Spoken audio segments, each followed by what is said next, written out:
मेरे सभी श्रोताओं को मेरा प्यार भरा नमस्कार।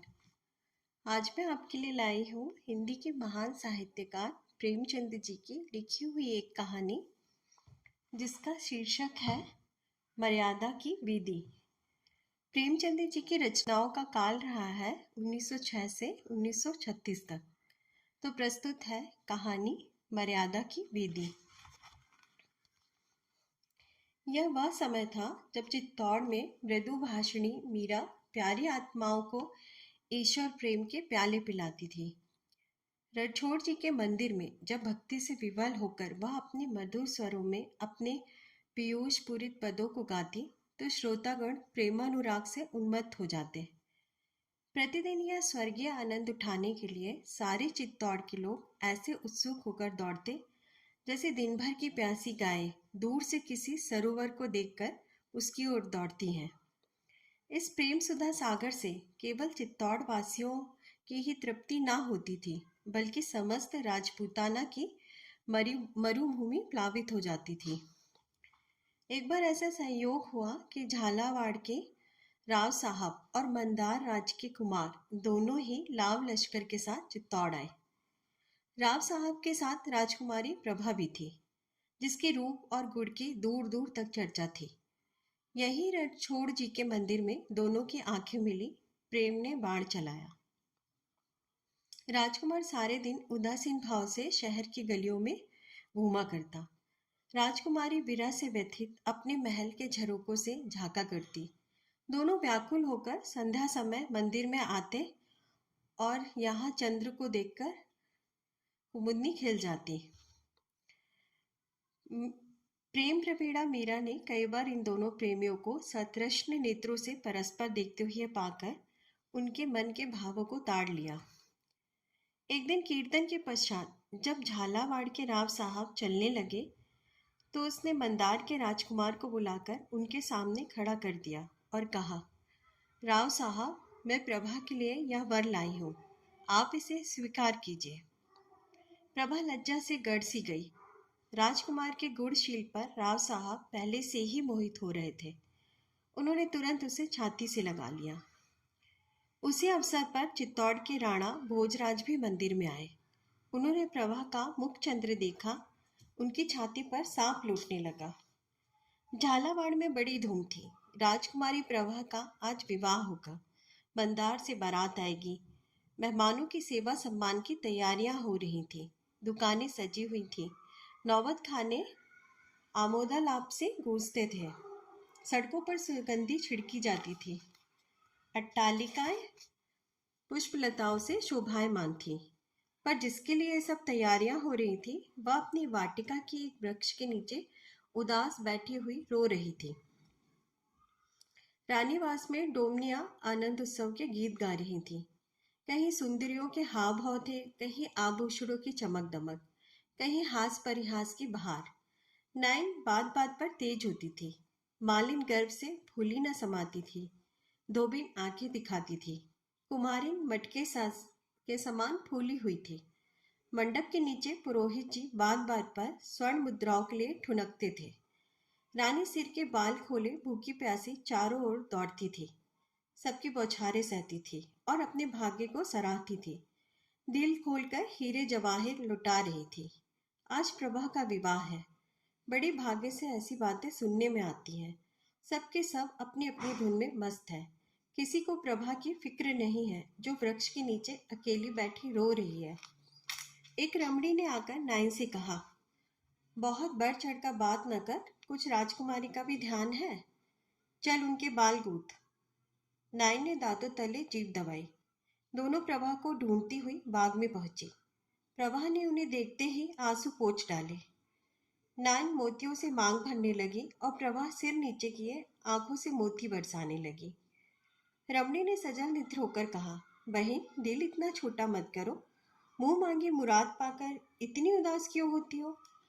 प्रभा ने सहेली की ओर देखकर कहा, बहन, जाने क्यों दिल बैठा जाता है। सहेली ने छेड़कर कहा, पिया मिलन की बेकली है। प्रभा उदासीन भाव से बोली, कोई मेरे मन में बैठा कह रहा है कि अब उनसे मुलाकात ना होगी। सहेली उसकी केश संवार कर बोली, जैसे उषा काल से पहले कुछ अंधेरा हो जाता है, उसी प्रकार मिलाप के पहले प्रेमियों का मन अधीर हो जाता है। प्रभा बोली, नहीं बहन, यह बात नहीं। मुझे शकुन अच्छे दिखाई नहीं देते। आज दिन भर मेरी आंखें फड़कती रही। रात को मैंने बुरे सपने देखे हैं। मुझे शंका होती है कि आज अवश्य कोई न कोई विघ्न पड़ने वाला है। तुम राणा भोजराज को जानती हो ना? संध्या हो गई। आकाश पर तारों के दीपक जले। झालावाड़ में बूढ़े जवान सभी लोग बारात की अगवानी के लिए तैयार हुए। मर्दों ने पांगे सवारी शस्त्र साजे। युवतियां श्रृंगार कर गाती बजाती रानीवास की ओर चली। हजारों स्त्रियां छत पर बैठी बारात की राह देख रही थीं। अचानक शोर मचा कि बारात आ गई। लोग संभल बैठे। नगाड़ों पर चोटें पड़ने लगी। सलामियां दगने लगी। जवानों ने घोड़ों को एड़ लगाई। एक क्षण में सवारों की एक सेना राजभवन के सामने आकर खड़ी हो गई। लोगों को देखकर बड़ा आश्चर्य हुआ, क्योंकि यह मंदार की बारात नहीं थी, बल्कि राणा भोजराज की सेना थी। झालावाड़ वाले अब भी विस्मित खड़े ही थे। कुछ निश्चय न कर सके थे कि क्या करना चाहिए। इतने में चित्तौड़ वालों ने राजभवन को घेर लिया। तब झालावाड़ी भी सचेत हुए। सबने तलवारें खींच ली और आक्रमणकारियों पर टूट पड़े। राजा महल में घुस गया। रानीवास में भगदड़ मच गई। प्रभा 16 श्रृंगार किए सहेलियों के साथ बैठी थी। यह हलचल देखकर घबराई। इतने में राव साहब हाँफते हुए आए, बोले, बेटी प्रभा, राणा भोजराज ने हमारे महल को घेर लिया है। तुम चटपट ऊपर चली जाओ और द्वार को बंद कर लो। अगर हम क्षत्रिय हैं तो एक चित्तौड़ी भी यहाँ से जीता न जाएगा। राव साहब बात पूरी भी न कर पाए थे कि राणा कई वीरों के साथ आ पहुंचे और बोले, चित्तौड़ वाले तो सिर काटने के लिए आए ही हैं, पर यदि वे राजपूत हैं तो राजकुमारी लेकर ही जाएंगे। वृद्ध राव साहब की आंखों से ज्वाला निकलने लगी। वे तलवार खींचकर राणा पर झपटे। उन्होंने वार बचा लिया और प्रभा से कहा, राजकुमारी हमारे साथ चलोगी? प्रभा सिर झुकाए राणा के सामने आकर बोली, हाँ चलूंगी। राव साहब को कई आदमियों ने पकड़ लिया था। वे तड़प कर बोले, प्रभा तो राजपूत की कन्या है। प्रभा की आंखें सजल हो गई।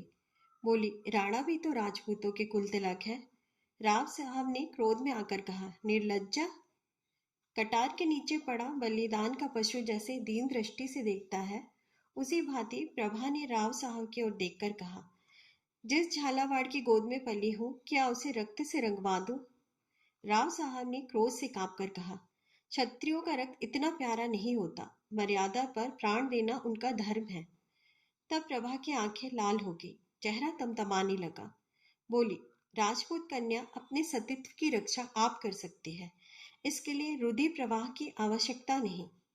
पल भर में राणा ने प्रभा को गोद में उठा लिया। बिजली की भांति झपट कर बाहर निकले। उन्होंने उसे घोड़े पर बैठा लिया। आप सवार हो गए और घोड़े को उड़ा दिया। अन्य चित्तौड़ियों ने भी घोड़ों की बागें मोड़ दी। उसके 100 जवान भूमि पर पड़े तड़प रहे थे, पर किसी ने तलवार न उठाई थी। रात को 10 बजे मंदार वाले भी पहुंचे, मगर यह शोक समाचार पाते ही लौट गए। मंदार कुमार निराशा से अचेत हो गया। जैसे रात को नदी का किनारा सुनसान हो जाता है, उसी तरह सारी रात झालावाड़ में सन्नाटा छाया रहा। चित्तौड़ के रंग महल में प्रभा उदास बैठी सामने के सुंदर पौधों की पत्तियां गिन रही थी। संध्या का समय था। रंग बिरंगे पक्षी वृक्षों पर बैठे कलरव कर रहे थे। इतने में राणा ने प्रवेश किया। प्रभा उठकर खड़ी हो गई। राणा बोले, प्रभा, मैं तुम्हारा अपराधी हूँ। मैं बलपूर्वक तुम्हें माता पिता की गोद से छीन लाया। पर यदि मैं तुमसे कहूँ कि यह सब तुम्हारे प्रेम से विवश होकर मैंने किया, तो तुम मन में हंसोगी और कहोगी कि यह निराले अनूठे ढंग की प्रीति है। पर वास्तव में यही बात है। जब से मैंने रणछोड़ जी के मंदिर में तुमको देखा, तब से एक क्षण भी ऐसा नहीं बीता कि मैं तुम्हारी सुधि में विकल न रहा हो। तुम्हें अपनाने का अन्य कोई उपाय होता तो मैं कदापि इस पाश्विक ढंग से काम न लेता। मैंने राव साहब की सेवा में बार बार संदेश भेजे, पर उन्होंने हमेशा मेरी उपेक्षा की। अंत में जब तुम्हारे विवाह की अवधि आ गई और मैंने देखा कि एक दिन में तुम दूसरे की प्रेम पात्री हो जाओगी और तुम्हारा ध्यान करना भी मेरी आत्मा को दूषित करेगा, तो लाचार होकर मुझे यह अनीति करनी पड़ी। मैं मानता हूँ कि यह सर्वथा मेरी स्वार्थ अंधता है। मैंने अपने प्रेम के सामने तुम्हारे मनोगत भावों को कुछ न समझा। पर प्रेम स्वयं एक बढ़ी हुई स्वार्थ पड़ता है, जब मनुष्य को अपने प्रीतम के सिवाय और कुछ नहीं सूझता। मुझे पूरा विश्वास था कि मैं अपनी विनीत भाव और प्रेम से तुमको अपना लूंगा। प्रभा, प्यास से मरता हुआ मनुष्य यदि किसी गड्ढे में मुंह डाल दे तो वह दंड का भागी नहीं है। मैं प्रेम का प्यासा हूँ। मीरा मेरी सहधर्मिणी है। उसका हृदय प्रेम का अगाध सागर है। उसका एक चुल्लू भी मुझे उन्मत्त करने के लिए काफी था। पर जिस हृदय में ईश्वर का वास हो, वहां मेरे लिए स्थान कहाँ? तुम शायद कहोगी कि यदि तुम्हारे सिर पर प्रेम का भूत सवार था, तो क्या सारे राजपुताने में स्त्रियां न थी? निस्संदेह राजपुताने में सुंदरता का अभाव नहीं है, और ना चित्तौड़ अधिपति की ओर से विवाह की बातचीत किसी के अनादर का कारण हो सकती है। पर इसका जवाब तुम आप ही हो। इसका दोष तुम्हारे ही ऊपर है। राजस्थान में एक ही चित्तौड़ है, एक ही राणा और एक ही प्रभा। संभव है मेरे भाग्य में प्रेमानंद भोगना ना लिखा हो, या मैं अपने कर्म लेख को मिटाने का थोड़ा सा प्रयत्न कर रहा हूँ। परंतु भाग्य के अधीन बैठे रहना पुरुषों का काम नहीं है। मुझे इसमें सफलता होगी या नहीं, इसका फैसला तुम्हारे हाथ है। प्रभा की आंखें जमीन की तरफ थी और मन फुदकने वाली चिड़िया की भांति इधर उधर उड़ता फिरता था। वह झालावाड़ को मारकाट से बचाने के लिए राणा के साथ आई थी, मगर राणा के प्रति उसके हृदय में क्रोध की तरंगे उठ रही थी। उसने सोचा था कि वे यहाँ आएंगे तो उन्हें राजपूत, कुल कलंक, अन्यायी, दुराचारी, दुरात्मा, कायर कहकर उनका गर्व चूर चूर कर देगी। उसको विश्वास था कि यह अपमान उनसे ना सहा जाएगा और वे मुझे बलात् अपने काबू में लाना चाहेंगे। इस अंतिम समय के लिए उसने अपने हृदय को खूब मजबूत और अपनी कटार को खूब तेज कर रखा था। उसने निश्चय कर लिया था कि इसका एक बार उन पर होगा, दूसरा अपने कलेजे पर, और इस प्रकार यह पापकांड समाप्त हो जाएगा। लेकिन राणा की नम्रता, उनकी करुणात्मक विवेचना और उनके विनीत भाव ने प्रभा को शांत कर दिया। आग पानी से बुझ जाती है। राणा कुछ देर वहां बैठे रहे, फिर उठकर चल दिए। प्रभा को चित्तौड़ में रहते 2 महीने गुजर चुके हैं। राणा उनके पास फिर न आए। इस बीच में उनके विचारों में कुछ अंतर हो गया। झालावाड़ पर आक्रमण होने के पहले मीराबाई को इसकी बिल्कुल खबर न थी। राणा ने इस प्रस्ताव को गुप्त रखा था, किंतु अब मीराबाई प्रायः उन्हें इस दुराग्रह पर लज्जित किया करती है, और धीरे धीरे राणा को भी विश्वास होने लगा है कि प्रभा इस तरह काबू में नहीं आ सकती। उन्होंने उसके सुख विलास की सामग्री एकत्र करने में कोई कसर नहीं छोड़ रखी थी, लेकिन प्रभा उनकी तरफ आंख उठाकर भी नहीं देखती। राणा प्रभा के लौंडियों से नित्य का समाचार पूछा करते हैं और उन्हें रोज वही निराशापूर्ण वृतांत सुनाई देता है। मुरझाई हुई कली किसी भांति नहीं खिलती। अतएव उनको कभी कभी अपने इस दुस्साहस पर पश्चाताप होता है। वे पछताते हैं कि मैंने व्यर्थ ही अन्याय किया। लेकिन फिर प्रभा का अनुपम सौंदर्य नेत्रों के सामने आ जाता है, और वह अपने मन को इस विचार से समझा लेते हैं कि एक सगर्वा सुंदरी का प्रेम इतनी जल्दी परिवर्तित नहीं हो सकता। निस्संदेह मेरा मृदु व्यवहार कभी न कभी अपना प्रभाव दिखलाएगा। प्रभा सारे दिन अकेली बैठी बैठी उकताती और झुंझलाती थी। उसके विनोद के निमित्त कई गाने वाली स्त्रियां नियुक्त थीं, किंतु राग रंग से उसे अरुचि हो गई थी। वह प्रति क्षण चिंताओं में डूबी रहती थी। राणा के नम्र भाषण का प्रभाव अब मिट चुका था। उसकी अमानुषिक प्रवृत्ति अब फिर अपने यथार्थ रूप में दिखाई देने लगी थी। वाक्य चतुरता शांति कारक नहीं होती, वह केवल निरुत्तर कर देती है। प्रभा को अब अपने अवाक हो जाने पर आश्चर्य होता है। उसे राणा की बातों के उत्तर भी सूझने लगे हैं। वह कभी कभी उनसे लड़कर अपनी किस्मत का फैसला करने के लिए विकल हो जाती है, मगर अब वाद विवाद किस काम का। वह सोचती है कि मैं राव साहब की कन्या हूँ, पर संसार की दृष्टि में राणा की रानी हो चुकी। अब यदि मैं इस कैद से भी छूट जाऊं तो मेरे लिए कहाँ ठिकाना है। मैं किसे मुंह दिखाऊंगी। इससे केवल मेरे वंश का ही नहीं, वरन समस्त राजपूत जाति का नाम डूब जाएगा। मंदार कुमार मेरे सच्चे प्रेमी हैं, मगर क्या वे मुझे अंगीकार करेंगे? और यदि वे निंदा की परवाह ना करके मुझे ग्रहण भी कर ले तो उनका मस्तक सदा के लिए नीचा हो जाएगा और कभी ना कभी उनका मन मेरी तरफ से फिर जाएगा। वे मुझे अपने कुल का कलंक समझने लगेंगे या यहाँ से किसी तरह भाग जाऊं, लेकिन भाग कर जाऊं कहाँ? बाप के घर, वहां अब मेरी पैठ नहीं, मंदार कुमार के पास, इसमें उनका अपमान है और मेरा भी। तो क्या भिखारिणी बन जाऊं? इसमें भी जग हंसाई होगी और ना जाने प्रबल भावी किस मार्ग पर ले जाए। एक अबला स्त्री के लिए सुंदरता प्राणघातक यंत्र से कम नहीं। ईश्वर, वह दिन ना आए कि मैं क्षत्रिय जाति का कलंक बनूं। क्षत्रिय जाति ने मर्यादा के लिए पानी की तरह रक्त बहाया है। उनकी हजारों देवियां पर पुरुष का मुंह देखने के भय से सूखी लकड़ी के समान जल मरी है। ईश्वर, वह घड़ी ना आए कि मेरे कारण किसी राजपूत का सिर लज्जा से नीचा हो। नहीं, मैं इसी कैद में मर जाऊंगी। राणा के अन्याय सहूंगी, जलूंगी, मरूंगी, पर इसी घर में। विवाह जिससे होना था हो चुका। हृदय में उसकी उपासना करूंगी, पर कंठ के बाहर उसका नाम न निकालूंगी। एक दिन झुंझलाकर उसने राणा को बुला भेजा। वे आए। उनका चेहरा उतरा था। वे कुछ चिंतित से थे। प्रभा कुछ कहना चाहती थी, पर उनकी सूरत देखकर उसे उन पर दया आ गई। उन्होंने उससे बात करने का अवसर न देकर स्वयं कहना शुरू किया।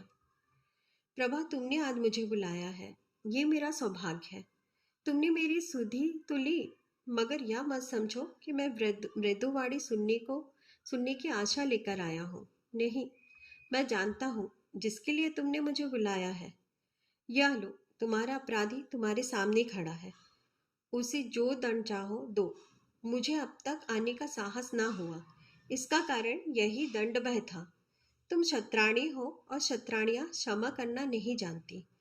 झालावाड़ में जब तुम मेरे साथ आने पर स्वयं उद्यत हो गई तो मैंने उसी क्षण तुम्हारे जौहर परख लिए। मुझे मालूम हो गया कि तुम्हारा हृदय बल और विश्वास से भरा हुआ है।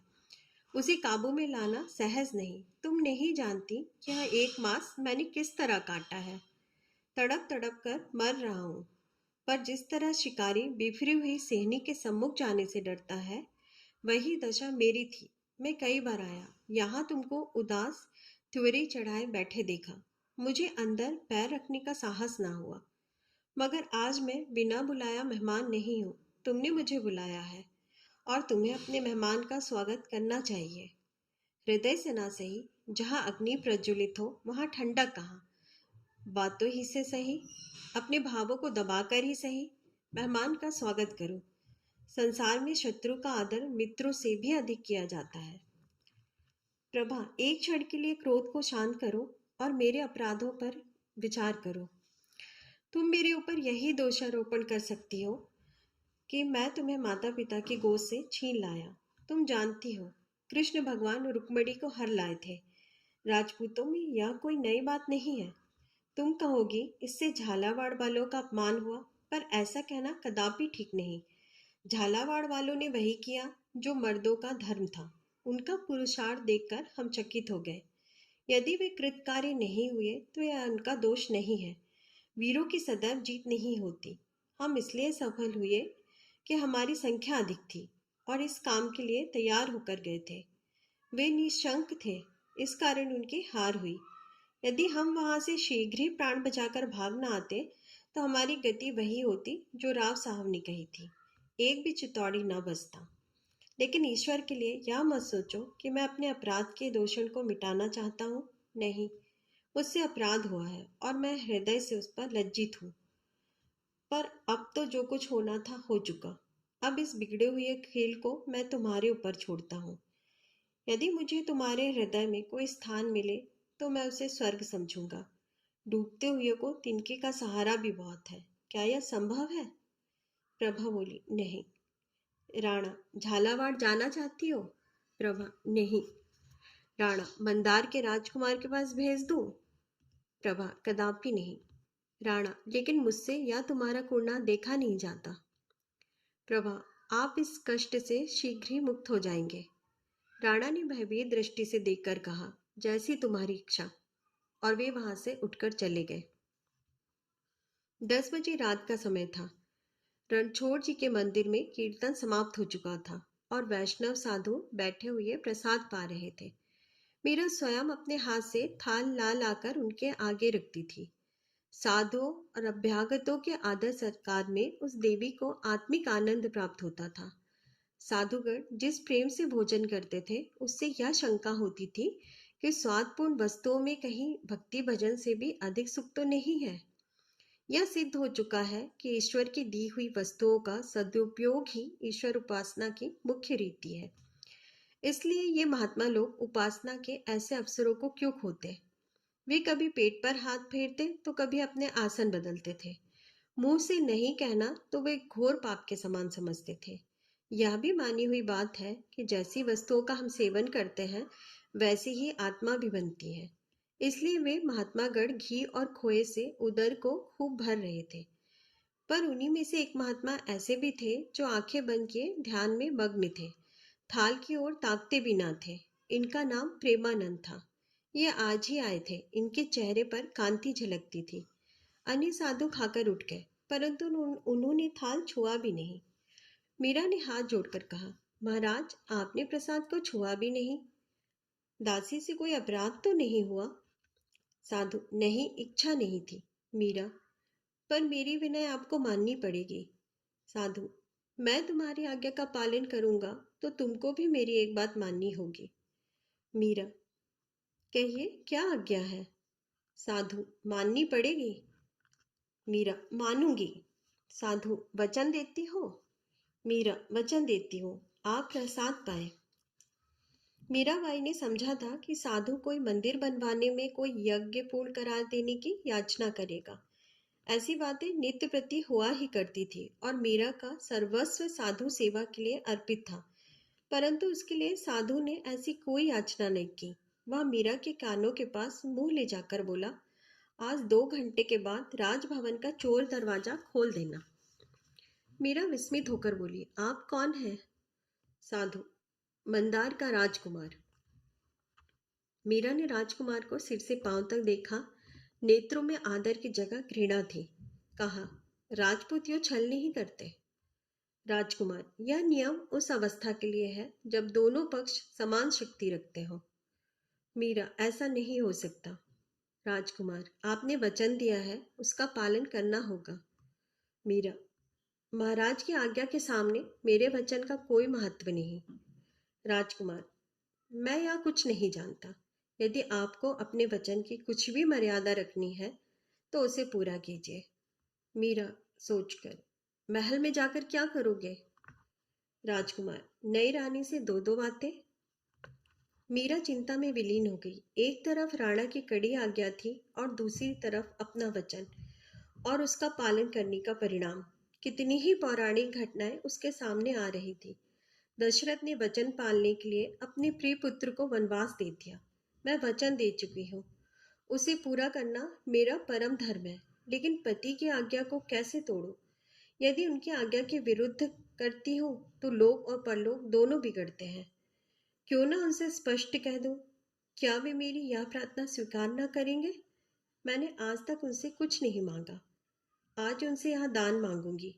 क्या वे मेरे वचन की मर्यादा की रक्षा न करेंगे?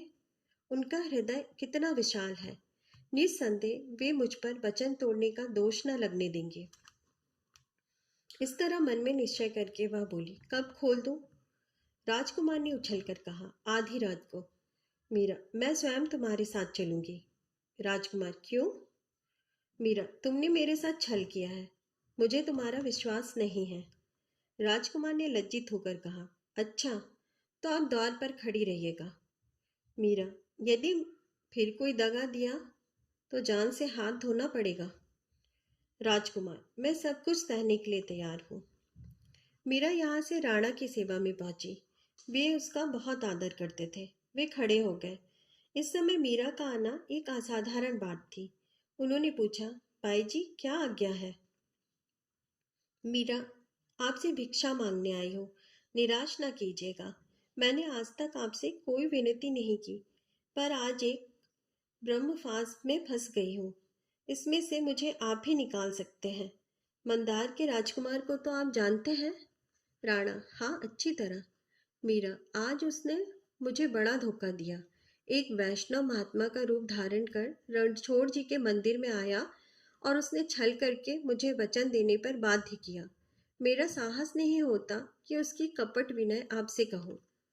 राणा, प्रभा से मिला देने को तो नहीं कहा? मीरा, जी हाँ, उसका अभिप्राय वही है। लेकिन सवाल यह है कि मैं आधी रात को राजमहल का गुप्त द्वार खोल दूं। मैंने उसे बहुत समझाया, बहुत धमकाया, पर वह अब किसी भांति न माना। निदान विवश होकर जब मैंने कह दिया, तब उसने प्रसाद पाया। अब मेरे वचन की लाज आपके हाथ है। आप चाहे उसे पूरा करके मेरा मान रखें, चाहे उसे तोड़कर मेरा मान तोड़ दे। आप मेरे ऊपर जो कृपा दृष्टि रखते हैं, उसी के भरोसे मैंने वचन दिया। अब मुझे इस फंदे से उबारना आपका काम है। राणा कुछ देर सोचकर बोले, तुमने वचन दिया है, उसका पालन करना मेरा कर्तव्य है। तुम देवी हो, तुम्हारे वचन नहीं टल सकते। द्वार खोल दो, लेकिन यह उचित नहीं है कि वह अकेले प्रभा से मुलाकात करे। तुम स्वयं उसके साथ जाना, मेरी खातिर से इतना कष्ट उठाना। मुझे भय है कि वह उसकी जान लेने का इरादा करके ना आया हो। ईर्ष्या में मनुष्य अंधा हो जाता है। बाई जी, मैं अपने हृदय की बात तुमसे कहता हूँ। मुझे प्रभा को हर लाने का अत्यंत शौक है। मैंने समझा था कि यहाँ रहे रहते वह हिलमिल जाएगी, किंतु वह अनुमान गलत निकला। मुझे भय है कि यदि उसे कुछ दिन यहाँ और रहना पड़ा तो वह जीती न बचेगी। मुझ पर एक अबला की हत्या का अपराध लग जाएगा। मैंने उसे झालावाड़ जाने के लिए कहा, पर वह राजी न हुई। आज तुम उन दोनों की बातें सुनो। अगर वह मंदार कुमार के साथ जाने पर राजी हो तो मैं प्रसन्नता पूर्वक अनुमति दे दूंगा। मुझसे कुढ़ना नहीं देखा जाता। ईश्वर उस सुंदरी का हृदय मेरी ओर से फेर देता तो मेरा जीवन सफल हो जाता, किंतु जब यह सुख भाग्य में लिखा ही नहीं तो क्या वश है। मैंने तुमसे ये बात कही, इसके लिए मुझे क्षमा करना। तुम्हारे पवित्र हृदय में ऐसे विषयों के लिए स्थान कहाँ? मीरा ने आकाश की ओर संकोच से देखकर पूछा, तो मुझे आज्ञा है, मैं चोर द्वार खोल दूं? राणा, तुम इस घर की स्वामिनी हो, मुझसे पूछने की जरूरत नहीं। मीरा राणा को प्रणाम कर चली गई। आधी रात बीत चुकी थी। प्रभा चुपचाप बैठी दीपक की ओर देख रही थी और सोचती थी, इसके घुलने से प्रकाश होता है। यह बत्ती अगर जलती है तो दूसरों को लाभ पहुंचाती है। मेरे जलने से किसी को क्या लाभ? मैं क्यों भूलूं? मेरे जीने की जरूरत है। उसने फिर खिड़की से सिर निकालकर आकाश की तरफ देखा। काली पट पर उज्जवल तारे जगमगा रहे थे। प्रभा ने सोचा, मेरे अंधकारमय भाग्य में ये दीप्तिमान तारे कहाँ हैं? मेरे लिए जीवन के सुख कहाँ है? क्या रोने के लिए जियो? ऐसे जीने से क्या लाभ? ऐसे जीने में उपहास भी तो है। मेरे मन का हाल कौन जानता है? संसार मेरी निंदा करता होगा। झालावाड़ की स्त्रियां मेरे मृत्यु के शुभ समाचार सुनने की प्रतीक्षा कर रही होंगी। मेरी प्रिय माता लज्जा से आंखें न उठा सकती होगी। लेकिन जिस समय मेरे मरने की खबर मिलेगी, गर्व से उनका मस्तक ऊंचा हो जाएगा। यह बेहाई का जीना है। ऐसे जीने से मरना कहीं उत्तम है। प्रभा ने तकिए के नीचे से एक चमकती हुई कटार निकाली। उसके हाथ कांप रहे थे। उसने कटार की तरफ आंखें जमाई, हृदय को उसके अभिवादन के लिए मजबूत किया। हाथ उठाया, किंतु हाथ न उठा। आत्मा दृढ़ न थी। आंखें झपक गई, सिर में चक्कर आ गया। कटार हाथ से छूटकर जमीन पर गिर पड़ी। प्रभा क्रुद्ध होकर सोचने लगी, क्या मैं वास्तव में निर्लज्ज हूँ? मैं राजपुतानी होकर मरने से डरती हूँ। मान मर्यादा खोकर बेहया लोग ही जिया करते हैं। वह कौन सी आकांक्षा है जिसने मेरी आत्मा को इतना निर्बल बना रखा है? क्या राणा की मीठी मीठी बातें? राणा मेरे शत्रु हैं। उन्होंने मुझे पशु समझ रखा है, जिसे फंसाने के पश्चात हमें पिंजरे में बंद करके हिलाते हैं। उन्होंने मेरे मन को अपनी वाक्य मधुरता का क्रीड़ा स्थल समझ लिया है। वे इस तरह घुमा घुमा कर बातें करते हैं और मेरी तरफ से युक्तियां निकालकर उनका ऐसा उत्तर देते हैं कि जबान बंद हो जाती है। हाय, निर्दयी ने मेरा जीवन नष्ट कर दिया और मुझे यूं खिलाता है। क्या इसलिए जियो कि उसके कपट भावों का खिलौना बनूं? फिर वह कौन सी अभिलाषा है? क्या राजकुमार का प्रेम? उनकी तो अब कल्पना ही मेरे लिए घोर पाप है। मैं अब उस देवता की योग्य नहीं हूँ प्रियतम। बहुत दिन हुए मैंने तुमको हृदय से निकाल दिया। तुम भी मुझे दिल से निकाल डालो। मृत्यु के सिवाय अब कहीं मेरा ठिकाना नहीं है। शंकर, मेरी निर्बल आत्मा को शक्ति प्रदान करो। मुझे कर्तव्य पालन का बल दो। प्रभा ने फिर कटार निकाली। इच्छा ढंढ थी। हाथ उठा और निकट था कि कटार उसके शोकातुर हृदय में चुभ जाए कि इतने में किसी के पांव की आहट सुनाई थी। उसने चौंक कर सहमी हुई दृष्टि से देखा। मंदार कुमार धीरे धीरे पैर दबाता हुआ कमरे में दाखिल हुआ। प्रभा उसे देखते हुए चौंक पड़ी। उसने कटार को छुपा लिया। राजकुमार को देखकर उसे आनंद की जगह रोमांचकारी भय उत्पन्न हुआ। यदि किसी को जरा भी संदेह हो गया तो इनका प्राण बचना कठिन है। इनको तुरंत यहाँ से निकल जाना चाहिए। यदि इन्हें बातें करने का अवसर दूं तो विलंब होगा और फिर ये अवश्य ही फंस जाएंगे। राणा इन्हें कदापि न छोड़ेंगे। ये विचार वायु और बिजली की व्यग्रता के साथ उसके मस्तिष्क में दौड़े। वह तीव्र स्वर में बोली, भीतर मत आओ। राजकुमार ने पूछा, मुझे पहचाना नहीं? प्रभा, खूब पहचान लिया, किंतु यह बातें करने का समय नहीं है। राणा तुम्हारी हाथ में है। अभी यहाँ से चले जाओ। राजकुमार ने एक पग और बढ़ाया और निर्भीकता से कहा, प्रभा, तुम मुझसे निष्ठुरता करती हो। प्रभा ने धमकाकर कहा, तुम यहाँ ठहरोगे तो मैं शोर मचा दूंगी। राजकुमार ने उद्दंडता से उत्तर दिया, इसका मुझे भय नहीं। मैं अपनी जान हथेली पर रखकर आया हूँ। आज दोनों में से एक का अंत हो जाएगा। या तो राणा रहेंगे या मैं रहूंगा। तुम मेरे साथ चलोगी? प्रभा ने दृढ़ता से कहा, नहीं। राजकुमार व्यंग भाव से बोला, क्यों? क्या चित्तौड़ का जलवायु पसंद आ गया? प्रभा ने राजकुमार की ओर तिरस्कृत नेत्रों से देखकर कहा, संसार में अपनी सब आशाएं पूरी नहीं होती। जिस तरह यहाँ मैं अपना जीवन काट रही हूँ वह मैं ही जानती हूँ, किंतु लोक निंदा भी तो कोई चीज है। संसार की दृष्टि में मैं चित्तौड़ की रानी हो चुकी। अब राणा जिस भांति रखे उसी भांति रहूंगी। मैं अंत समय तक उनसे घृणा करूंगी, जलूंगी, कुढ़ूंगी। जब जलन न सही जाएगी तो विष खा लूंगी या छाती में कटार मारकर मर जाऊंगी, लेकिन इसी भवन में, इस घर के बाहर कदापि पैर न रखूंगी। राजकुमार के मन में संदेह हुआ कि प्रभा पर राणा का वशीकरण मंत्र चल गया या मुझसे छल कर रही है। प्रेम की जगह ईर्ष्या पैदा हुई। वह उसी भाव से बोला, और यदि मैं यहां से उठा ले जाऊं? प्रभा के तेवर बदल गए। बोली, तो मैं वही करूंगी जो ऐसी अवस्था में छत्राणियां किया करती हैं। अपने गले में छुरी मार लूंगी या तुम्हारे गले में। राजकुमार एक पग और बढ़ाकर यह कटु वाक्य बोला, राणा के साथ तो तुम खुशी से चली आई, उस समय छुरी कहाँ गई थी? प्रभा को शब्द शर सा लगा। वह तिलमिलाकर बोले, उस समय इसी छुरी के एक वार से खून की नदी बहने लगती। मैं नहीं चाहती थी कि मेरे कारण मेरे भाई बंधुओं की जान जाए। इसके सिवाय मैं कुंवारी थी। मुझे अपनी मर्यादा के भंग होने का कोई भय न था। मैंने पतिव्रत नहीं लिया। कम से कम संसार मुझे ऐसा समझता था। मैं अपनी दृष्टि से अब भी वही हूँ, किंतु संसार की दृष्टि में कुछ और हो गई हूँ। लोकलाज ने मुझे राणा की आज्ञाकारिणी बना दिया है। पतिव्रत की बेड़ी जबरदस्ती मेरे पैरों में डाल दी गई है। अब इसकी रक्षा करना मेरा धर्म है। इसके विपरीत और कुछ करना छत्राणियों के नाम को कलंकित करना है। तुम मेरे घाव पर व्यर्थ नमक क्यों छिड़कते हो? यह कौन सी भलमनसी है? मेरे भाग्य में जो कुछ बदा है वह भोग रही हूँ। मुझे भोगने दो और तुमसे विनती करती हूँ कि शीघ्र ही यहाँ से चले जाओ। राजकुमार एक पग और बढ़ाकर दुष्ट भाव से बोला, प्रभा, यहाँ आकर तुम त्रिया चरित्र में निपुण हो गई। तुम मेरे साथ विश्वासघात करके अब धर्म की आड़ ले रही हो। तुमने मेरे प्रणय को पैरों तले कुचल दिया और अब मर्यादा का बहाना ढूंढ रही हो। मैं नेत्रों से राणा को तुम्हारे सौंदर्य पुष्प का भ्रमर बनते नहीं देख सकता।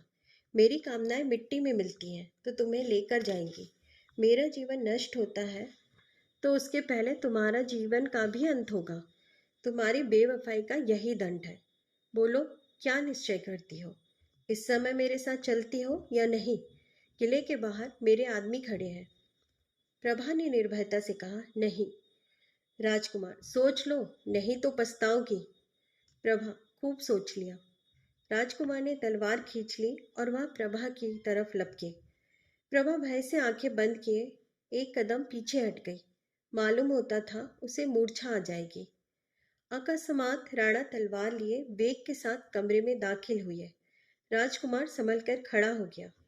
राणा ने सिंह के सामने गरज कर कहा, दूर हट, क्षत्रिय स्त्रियों पर हाथ नहीं उठाते। राजकुमार ने तन कर उत्तर दिया, लज्जाहीन स्त्रियों की यही सजा है। राणा ने कहा, तुम्हारा बैरी तो मैं था, मेरे सामने आते क्यों लजाते थे? जरा मैं भी तुम्हारी तलवार की काट देखता। राजकुमार ने ऐठ कर राणा पर तलवार चलाई। शस्त्र विद्या में राणा अति कुशल थे। वार खाली देकर राजकुमार पर झपटे।